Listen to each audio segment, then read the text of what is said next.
Halo, kembali di Kilas Balik. Di video kali ini, kita akan membahas tentang pembunuhan Yitzhak Rabin, Perdana Menteri Israel yang berupaya menciptakan perdamaian dengan Palestina. Pembunuhan ini terjadi pada 4 November 1995. Siapa sebenarnya Yitzhak Rabin dan mengapa ia dibunuh? Mari kita simak. Yitzhak Rabin lahir pada 1 Maret 1922 di Yerusalem, Palestina, yang saat itu masih berada di bawah kekuasaan Inggris. Ayahnya bernama Nehemiah Rabin, seorang imigran dari Ukraina, dan ibunya bernama Rosa Cohen, seorang imigran dari Belarus. Kedua orang tuanya adalah anggota gerakan Zionis, yang berjuang untuk mendirikan negara Yahudi di tanah Palestina.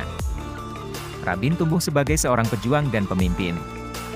Sejak usia muda, ia bergabung dengan Haganah, organisasi paramiliter Yahudi yang melawan pemerintah Inggris dan kelompok-kelompok Arab. Ia berperan aktif dalam Perang Arab-Israel 1948 yang menghasilkan kemerdekaan Israel. Ia kemudian meniti karir di militer, dan menjadi Kepala Staf Angkatan Pertahanan Israel pada 1964.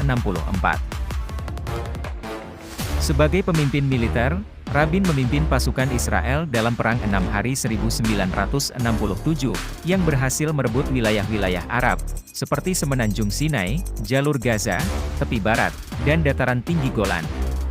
Ia juga terlibat dalam Perang Yom Kippur 1973, yang menghadapi serangan gabungan dari Mesir dan Suriah.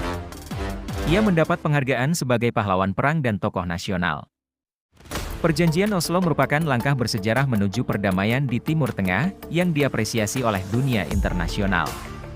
Rabin, bersama dengan pemimpin PLO Yasser Arafat dan Presiden Amerika Serikat Bill Clinton, menerima hadiah Nobel Perdamaian pada 1994, atas upaya mereka untuk mengakhiri konflik berdarah yang telah berlangsung selama puluhan tahun.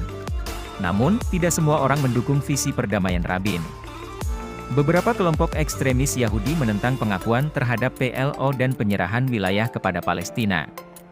Mereka menganggap Rabin sebagai pengkhianat dan musuh Israel. Salah satu dari mereka adalah Yigal Amir, seorang mahasiswa hukum dan aktivis sayap kanan, yang merencanakan untuk membunuh Rabin. Pada 4 November 1995, Rabin menghadiri sebuah rapat umum yang mendukung perdamaian di lapangan Raja Israel di Tel Aviv. Setelah menyampaikan pidatonya, ia berjalan menuju mobilnya yang diparkir di belakang panggung. Di sana, Amir menunggunya dengan pistol yang disembunyikan di balik jasnya. Ketika Rabin lewat, Amir menembaknya 3 kali dari jarak dekat, 2 di antaranya mengenai jantung dan paru-paru Rabin. Rabin segera dilarikan ke rumah sakit, tetapi nyawanya tidak tertolong. Ia meninggal pada usia 73 tahun, sebagai korban pembunuhan politik pertama dalam sejarah Israel.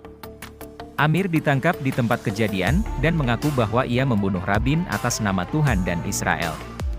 Ia kemudian dijatuhi hukuman seumur hidup tanpa kemungkinan pembebasan bersyarat. Pembunuhan Rabin mengejutkan dan menyedihkan rakyat Israel dan dunia.